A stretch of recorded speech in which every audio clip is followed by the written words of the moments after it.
Assalamualaikum warahmatullahi wabarakatuh.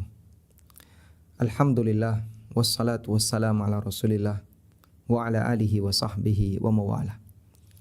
Sebagian ASN ketika mereka diingatkan akan kesalahan yang dilakukan, baik berkaitan dengan masalah anggaran yang tidak benar, kemudian ada sisa anggaran yang kemudian dibagi-bagikan kepada para ASN yang lain, atau termasuk diantaranya adalah adanya laporan perjalanan dinas yang tidak sesuai dengan realita dan seterusnya.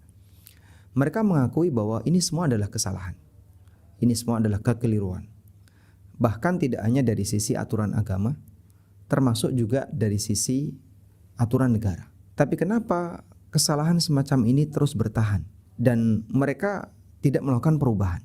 Ternyata lagi-lagi alasan yang mereka sampaikan adalah ini sudah menjadi sistem, ini sudah menjadi budaya, sudah menjadi kebiasaan dari generasi sebelumnya ke generasi setelahnya. Bahkan turun-temurun seperti itu. Yang perlu kita perhatikan di sini adalah bahwa menjadikan kebiasaan buruk sebagai alasan pembenar untuk melakukan dan melestarikan kebiasaan buruk itu, tentu kita tidak sepakat. Karena seharusnya kebiasaan buruk, budaya yang tidak benar, seharusnya dihilangkan. Seharusnya kebiasaan semacam ini diubah menjadi yang lebih baik. Dan yang penting untuk kita perhatikan, Nabi SAW memberikan ancaman yang sangat besar bagi orang yang mempertahankan kebiasaan buruk, lalu kemudian diikuti oleh generasi setelahnya, kemudian diikuti lagi oleh generasi setelahnya, dan demikian seterusnya. Apa bentuk ancamannya? Seluruh orang yang melestarikan itu lalu diikuti oleh generasi setelahnya, dari generasi ke generasi, maka dia akan mendapatkan dosa jariah. Apa dalilnya? Nabi SAW bersabda, "Man sanna fil islami sunnatan sayyi'ah." Barang siapa yang memprakarsai tindakan keburukan dalam Islam, kemudian tindakan keburukan itu diamalkan dari satu generasi ke generasi setelahnya, fa'alaihi wizruha wa wizru man amila biha. Maka dia menanggung dosa atas perbuatannya dan dosa dari setiap orang yang mengikutinya, min ghairi ayyan qussa min auzarihim bi syai', tanpa mengurangi dosa-dosa orang sebelumnya.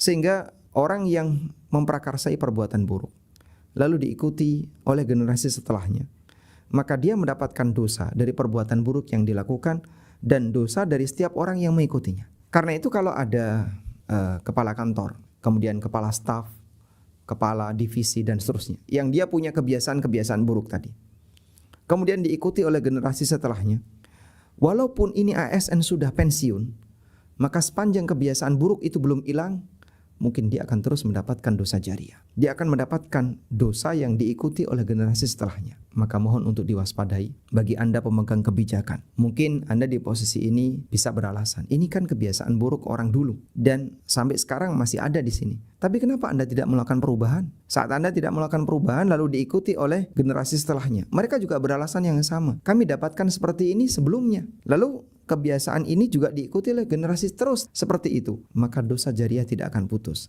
Dari setiap pemangku kebijakan-kebijakan ini akan terus mendapatkan dosa-dosa jariah walaupun dia sudah pensiun. Anda mungkin bisa saja selesai bekerja, tapi kebiasaan buruk Anda tidak selesai sepanjang ada orang yang masih terus melakukannya. Karena itu waspadalah bagi Anda yang bekerja dalam rangkaian semacam ini, dosa-dosa itu akan terus mengalir sepanjang tidak dihilangkan dan Anda tidak memberikan peringatan.